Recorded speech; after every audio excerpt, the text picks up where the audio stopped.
आप मासूमों पर बुलडोजर कैसे चला सकते हैं? एमपी और यूपी में हर आरोपित के घर तोड़े गए। यह एजेंडा बहुत खतरनाक है। जाति और धर्म के आधार पर भड़काना बहुत आसान है। कोई नहीं जानता कि यह देश किस ओर जा रहा है। स्थिति खतरनाक है। लाउडस्पीकर मुद्दा भी कोई मुद्दा नहीं है। हर धर्म को मिलाकर इस पर फैसला लेना चाहिए और इसे हल करना चाहिए। राजस्थान के सीएम ने भाजपा पर हमला बोलाई है। राजस्थान के सीएम क्या कहते हैं वो राजस्थान अपने कांग्रेस के लिए कहें, लेकिन हम तो अपने सभ्यता और अपने संस्कृति को आगे बढ़ाने के लिए, अक्षुण्ण रखने के लिए जो बेहतर होगा हमारे संस्कृति में, हमारे लोगों के लिए, वो भारतीय जनता पार्टी करेगी। हम किसी के खिलाफ नहीं कर रहे हैं।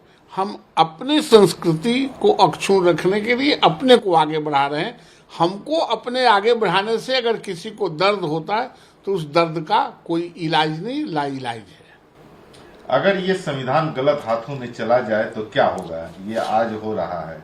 आज हमारी संस्कृति पर हमला हो रहा है। भाषा और धार्मिक विवाद पूरे देश में हो रहा है। आपने पिछले 20 सालों में नहीं देखा होगा जो स्थिति देश की अभी हो गई है। मध्य प्रदेश के पूर्व सीएम कमलनाथ ने यह बात कही है। देखिए, गलत हाथों से संविधान तो अब निकल के आ गया है। इतने लंबे समय तक गलत हाथों में भारत का संविधान फंसा रहा और अब संविधान सुरक्षित रखने वाले हाथों में, नरेंद्र मोदी जी के हाथों में आ गया। इसलिए संविधान की चिंता उनको करने की जरूरत नहीं है। मजबूत हाथों में है, मजबूत इरादा में है और इस देश को मजबूत करने का इरादा लेके आए। उनके हाथों में ये भारत का संविधान है, ये अक्षुण्ण रहेगा। नए सेना प्रमुख मनोज पांडे ने पदभार ग्रहण कर लिया। उन्होंने चीन पर बड़ी प्रतिक्रिया दी है। कहा है कि यथास्थिति में किसी तरह का बदलाव नहीं होने देंगे या भारतीय भूभाग का नुकसान नहीं होने देंगे। ठीक कहा है, उनको धन्यवाद है। इस देश पर कोई आक्रमणकारी, कोई दुनिया का कोई देश आज के तारीख में, जब नरेंद्र मोदी हैं, कोई नजर उठा कर ताक नहीं सकता है। और जिसकी हैसियत है वो समय पर पता चल जाएगा कि उनकी हैसियत क्या है। यह कह रहे हैं मनोज पांडे जी।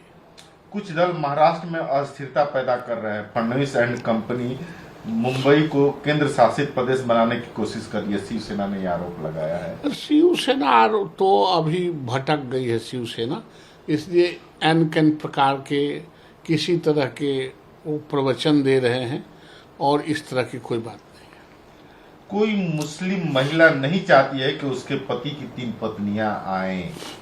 असम के सीएम ने यूसीसी के लिए बल्लेबाजी करते हुए ओवैसी का विरोध किया। निश्चित रूप से कोई पत्नी, आपकी पत्नी चाहती है कि कोई दूसरा पत्नी आ जाए? पत्नी जो होगी वो कभी भी दूसरे पत्नी को लाइक नहीं करेगी। वही बातें कही जा रही है और ये अच्छी बात भी नहीं।